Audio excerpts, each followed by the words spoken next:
നിറഞ്ഞുകിടക്കുന്ന ഈ ജലാശയമാണ് പറമ്പിക്കുളത്തിന് നേരെ താഴെയുള്ള തൂണക്കടവ് ഡാം. തമിഴ്നാട് മുഴുവൻ വെള്ളവും കൊണ്ടുവന്ന് സംഭരിക്കുന്നത് ഇവിടെയാണ്. ഇവിടെ നിന്നാണ് വിവിധ കൈവഴികളിലൂടെ ആളിയാർ ഡാമിലേക്ക് തമിഴ്നാട് വെള്ളമൊഴുക്കി കൊണ്ടുപോകുന്നത്. പറമ്പിക്കുളത്ത് വെള്ളമില്ലെന്ന് ചൂണ്ടിക്കാട്ടി കേരളത്തിന് കരാർ പ്രകാരം ലഭിക്കേണ്ട വെള്ളം പൂർണ്ണമായി തമിഴ്നാട് നിഷേധിക്കുന്ന സാഹചര്യത്തിലാണ് ഞങ്ങൾ അന്വേഷണം ആരംഭിച്ചത്. തമിഴ്നാടിന്റെ നിയന്ത്രണത്തിലുള്ള കേരളത്തിൽ സ്ഥിതി ചെയ്യുന്ന പറമ്പിക്കുളം ഡാമിലെത്തിയാൽ അവർ പറഞ്ഞതെല്ലാം സത്യമാണെന്ന് ആർക്കും തോന്നും. വെള്ളം ഏതാണ്ട് വറ്റി വരണ്ടു തുടങ്ങിയിരിക്കുന്നു. എന്നാൽ കേവലം 5 കിലോമീറ്റർ മാത്രം ദൂരത്തിലുള്ള തൂണക്കടവ് ഡാമിന്റെ ഈ കാഴ്ച കാണുക. ഈ സമയത്ത് ഇത്രയധികം വെള്ളം തൂണക്കടവിൽ ഉണ്ടാകാറില്ലെന്ന് പ്രദേശവാസികളും സമ്മതിക്കുന്നു. അവിടെ നിന്ന് 2 കിലോമീറ്റർ മാത്രം ദൂരത്തുള്ള പെരുവാർപള്ളം ഡാമിലും സമാനമായ അവസ്ഥ തന്നെ, നിറഞ്ഞു കവിഞ്ഞിരിക്കുന്നു.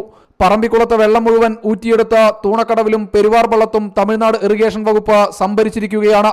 ഈ 2 ഡാമുകളിലും എത്ര വെള്ളം സംഭരിക്കുന്നുവെന്നോ എത്ര ഒഴുക്കിക്കൊണ്ടുപോകുന്നുവെന്നോ ഒരു കണക്കും കേരളത്തിന്റെ പക്കലില്ല. സർക്കാർ പതി തുരങ്കം വഴി കോണ്ടൂർ കനാലിലൂടെ തിരുമൂർത്തി ഡാമിലും ആളിയാറിലെത്തേണ്ട വെള്ളം തമിഴ്നാട് ആരുമറിയാതെ ഒളിപ്പിച്ചു വെക്കുന്നുവെന്നും ഞങ്ങളുടെ അന്വേഷണത്തിൽ വ്യക്തമായി. പറമ്പിക്കുളം ആളിയാർ കരാർ പ്രകാരമുള്ള വെള്ളം കേരളത്തിന് വിട്ടു നൽകാൻ മുട്ടാപ്പോക്ക് പറയുന്ന തമിഴ്നാട് ഈ 2 ഡാമുകളെ കുറിച്ച് പക്ഷേ മിണ്ടുന്നേയില്ല.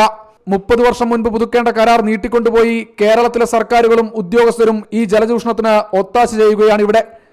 നിറഞ്ഞുകിടക്കുന്ന പറമ്പിക്കുളത്തെ ഈ ജലാശയത്തിൽ നിന്നുള്ള പൂർണ്ണമായ വെള്ളം മുഴുവൻ തമിഴ്നാട് ഊറ്റിക്കൊണ്ടുപോവുകയാണ്.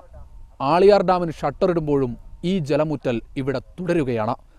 ക്യാമറമാൻ രമേശ് നന്മാർക്കൊപ്പം ശ്രീജിത് ശ്രീകുമാരൻ, റിപ്പോർട്ടർ, പാലക്കാട്.